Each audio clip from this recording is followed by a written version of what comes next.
আজকে আমরা বানাবো গরম মশলা। এই মশলাটা দিয়ে আপনারা মুরগি, মাংস আর আমরা আরবিক অনেক ফুড তৈরি করে থাকি। দেখেন আমরা দিয়েছি এখন, এটা হচ্ছে ধনিয়া গুঁড়া, ধনিয়া, আর হচ্ছে জিরা, দুটোটা সম পরিমাণ দিয়েছি। আর এটা হচ্ছে স্টার এনিস, আর সাথে আছে ক্লভ। স্টার এনিস কী বলে আমাদের দেশে আমি দেখি নাই কখনো, এখন হয়তো দেখা যেতেছে। আর এটা গোলমরিচ, গোলমরিচটা কম দিয়েছি কারণ এটা ঝাল হয়। আর ক্লভগুলো কম দিবেন কারণ এটা ফ্লেভারটা একটু স্ট্রং হয়ে থাকে, যার কারণে আমি কম দিয়েছি।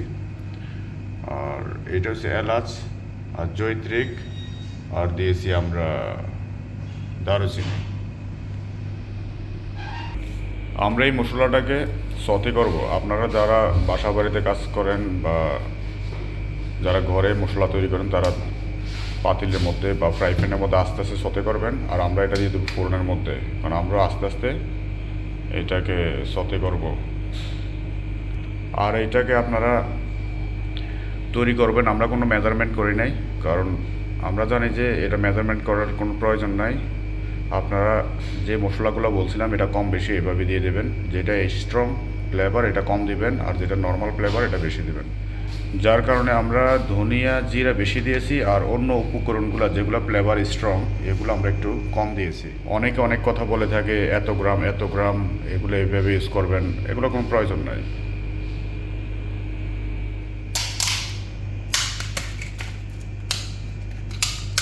আমরা এগুলো সবগুলো একসাথে মিক্স করে দেব ওভেনে ঢুকানোর জন্য। এখন একটু ভেঙে দিয়েছি যে যার কারণে আমরা ওভেনে ঢুকালে যাতে এগুলো ভালোভাবে সবগুলো গরম হয় আর ব্লেন্ড করতে কোনো সমস্যা না হয়।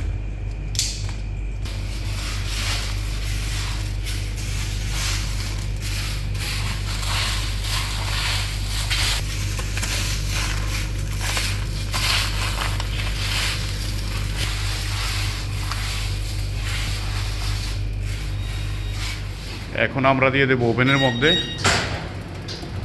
আমরা ওভেনের মধ্যে একটু পরে পরে চেক করব যাতে না জলে না যায়। এগুলা একদম ধিমি আছে, একটু পরে পরে আমরা এইভাবে এগুলাকে নাড়িয়ে দেব যাতে উপরে জলে না যায়।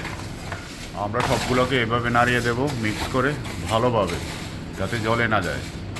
আর আগুনের মাত্রাটা দেখবেন যাতে কম থাকে। এখন আমাদের মশলার অনেক ফ্লেভার আসছে, দেখুন কালারটা একটু চেঞ্জ হয়ে আসছে। এইভাবে আমরা 2-1 মিনিট পরে পরে লাড়ব এটাকে। যখন মশলার ফ্লেভার আসে তখনই আপনারা বুঝতে পারবেন যে আপনার মশলাটা ঘনিয়ে আসছে। আমরা এখন এটা ব্লেন্ড করব। আপনারা ফুল করে দেবেন না ব্লেন্ডারের মধ্যে, যাতে ব্লেন্ডারে কোনো প্রেশার না আসে। আর ব্লেন্ড করার কম দেওয়ার উদ্দেশ্য হচ্ছে যে আপনার এটা তাড়াতাড়ি ব্লেন্ড হয়ে যাবে। আর ফুল করে দিলে ব্লেন্ড হবে না, আদা ব্লেন্ড হবে, আদা ব্লেন্ড হবে না, লেট হবে আপনাদের। আপনারা একবার ব্লেন্ড করার পরে আবার স্পুন দিয়ে নিচ থেকে একটু লাড়িয়ে দেবেন, যাতে নিচের যে দানা দানা থাকে এটা উপরে উঠে আসে।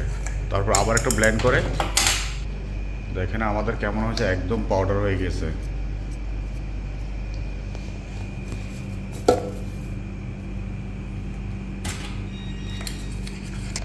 দেখেন কালারটা কেমন আসছে, অনেক ভালো একটা ঘ্রাণ এসে পড়েছে আমাদের এই মশলার মধ্যে।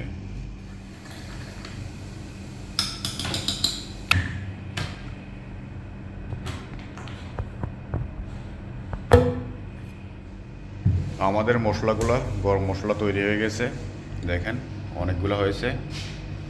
এখন আমরা এটা কৌটার মধ্যে ঢেলে দেব।